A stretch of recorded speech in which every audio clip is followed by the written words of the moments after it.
Hi అండి. అమ్మ బయట చల్లగా వాన పడుతుంది. నాకు వేడివేడిగా ఏదైనా చేసేవా అని మా పాప అడిగితే, ఆగమ్మా ఇప్పి చేసిస్తానని చెప్పాను. మరి అదైతే చేయడానికి నాకు కాస్త హెల్ప్ చేస్తావా అంటే, ఓ చేస్తానమ్మా అని ఆనియన్, టమాటోస్ అన్నీ కట్ చేసి ఇచ్చింది. ముందుగా అయితే పాస్తాని వేడినీళ్ళలో వేసి బాగా ఉడికించుకోవాలి. అలాగని పాయసం చేసేయద్దండి, దేనికి పనికిరాదు. మళ్ళీ హాఫ్ బాయిల్ టైప్లో దాన్ని ఉడికించుకొని పక్కన పెట్టుకోవాలి. అది ఉడికిందో లేదో అని చెక్ చేసుకోవాలంటే ఒక పీస్ చూసి ప్రెస్ చేసామంటే అది ఉడికిందో లేదో మనకు తెలుస్తుంది. వీళ్ళైతే చేయడానికి వెనుకుంటారు, తినడానికి ముందు ఉంటారండి. వీళ్ళు ఎలాగున్నా మనం చేయడం తప్పదు కదా.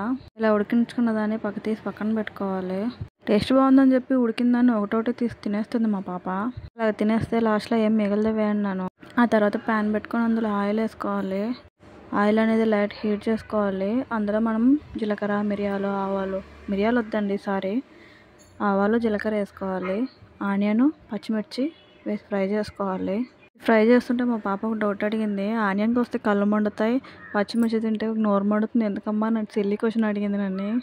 ఆనియన్ అనేది లైట్ హీట్ అయ్యాక మరీ బ్రౌన్ షేడ్ వచ్చేంతవరకు ఫ్రై చేసుకోవద్దండి. లైట్గా ఫ్రై చేసుకొని అందులో టమాటోస్ యాడ్ చేసుకోవాలి.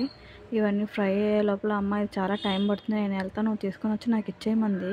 నువ్వు ఇక్కడ ఉండి చూసి నేర్చుకోవాలి కదా అని చెప్పాను. మరి అలా ఫ్రై అయిన తర్వాత అందులో కొంచెం జింజర్ గార్లిక్ పేస్ట్ ఉంటుంది, దాన్ని యాడ్ చేసుకోవాలి. మనం రుచికి సరిపడా సాల్ట్ అనేది అందులో వేసుకోవాలి. పసుపు, అమ్మ కారం కూడా వేస్తామని అడిగింది. పచ్చిమిర్చి వేసాను కదమ్మా, ఆ కారమే సరిపోతుంది, ఇంకేమో అవసరం లేదన్నాను. గరం మసాలా ఉంటుంది కదా, దాన్ని ఒక హాఫ్ స్పూన్ వేసుకోవాలి. బిర్యానీ మసాలా కావాలంటే వేసుకోవచ్చు, లేదంటే స్కిప్ చేసుకోవచ్చు అండి. ఇలా అన్నీ వేసుకున్న తర్వాత వాటర్ ఎక్కడన్నా పోసారు, వాటర్ పోయకూడదండి. వాటర్ పోసారంటే అది పాయసం అయిపోతుంది. మళ్ళీ ఇప్పిలోకి వాళ్ళు మసాలా వేస్తారు కదా, దాన్ని తీసుకొని వచ్చి ఇక్కడ యాడ్ చేసుకోండి. అది వేసుకున్న తర్వాత ఎక్కువసేపు వేపుకోవద్దండి, మాడిపోతుంది మసాలా. అది లైట్గా అలా అన్నీ కలిసిపోయిన తర్వాత కలుపుకున్న తర్వాత మనం ఉడికించుకున్న పాస్తా ఉంది కదా, దాన్ని తీసుకొని వచ్చి అందులో వేసుకోండి. అది వేసేటప్పుడు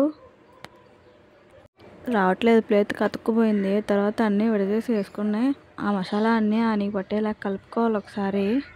ఇలా అన్నీ కలుపుకున్న తర్వాత ఫైనల్గా కొత్తిమీర వేస్తే బాగుంటుంది. కొత్తిమీర లేకపోయింది. మరి కష్టపడి చేసి ఇచ్చాక అన్నం కూడా కొద్దిగా ఇవ్వమ్మా అంటే, ఇది నాకే సరిపోదు, వాడికేమి ఇమ్మంటావమ్మా అంది ఆ పాప.